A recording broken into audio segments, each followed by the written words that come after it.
आम जगा भारी बढ़िया।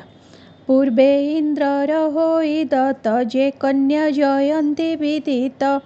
तहि विविध भोग करी आनंदे स्वच्छंदे बिहरी यथा कालरे ताहांकर होइले सतेक कुमार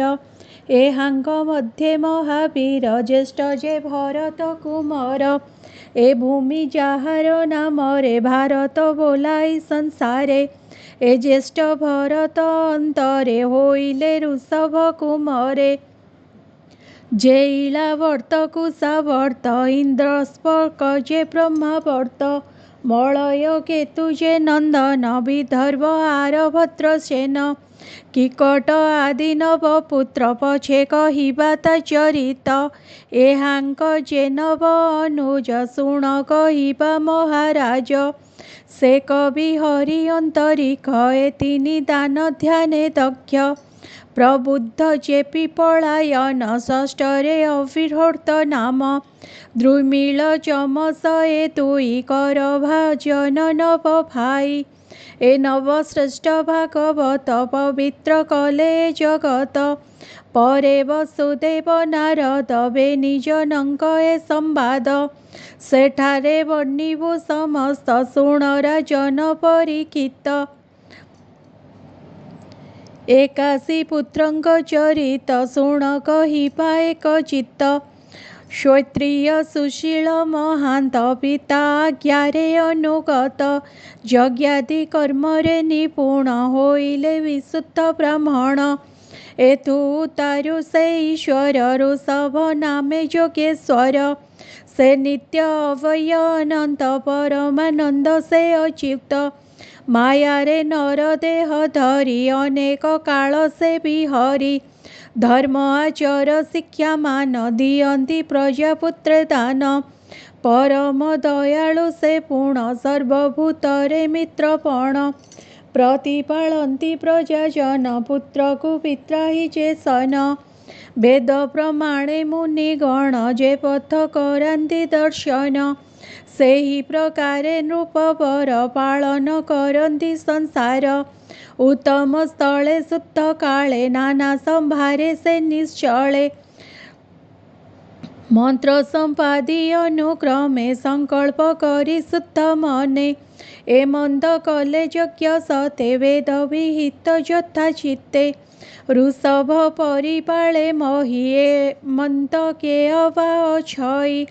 दरिद्र खल हिंस्रवादी अविद्यावंत जे प्रसिद्धि द्रव्य से याचना करई ए मंत जन केहि नाही तांक भक्ति बिनु आर आनन बाछति से नर एबे हो शुण सावधाने ऋषभ बुलु एक दिने ब्रह्म ऋषि सभारे जाई तनय माने छंती जही कोमल मधुर वचने शिक्षा कराइबार मने कहंती हित वाक्य मान शुणंती जेते सभाजन बोलई जगन्नाथ दास ऋषभ नारायण अंश तांक चरित जे शुणंती से पाड़ी तंसारु तरंती इति श्रीमद्भागवते महापुराणे परमहंसा संहिताया पंचम स्कंदे ऋषभदेवानुचरितं नाम चतुर्थ अध्याय पंचम अध्याय आरंभ। पुत्रंकु मुख्य मार्ग कही परमहंस दीक्षा बही ऋषभ योग आचरण पंचम अध्याय वर्णन। ऋषभ उवाच भो पुत्र माने सावधान होइण शुण मो वचन जे प्राणी काम्य कर्म मान निरते करे आचरण से प्राणी व्यर्थ ए संसारे पड़े नरक महाघरे जे कर्म सत्व गुण तपे अनंत आराधन निर्वाण मार्ग ए विहित शुण कहिबा पुत्रे सत्य स्त्री संगी संग आदि जेते से तम द्वारटी जगते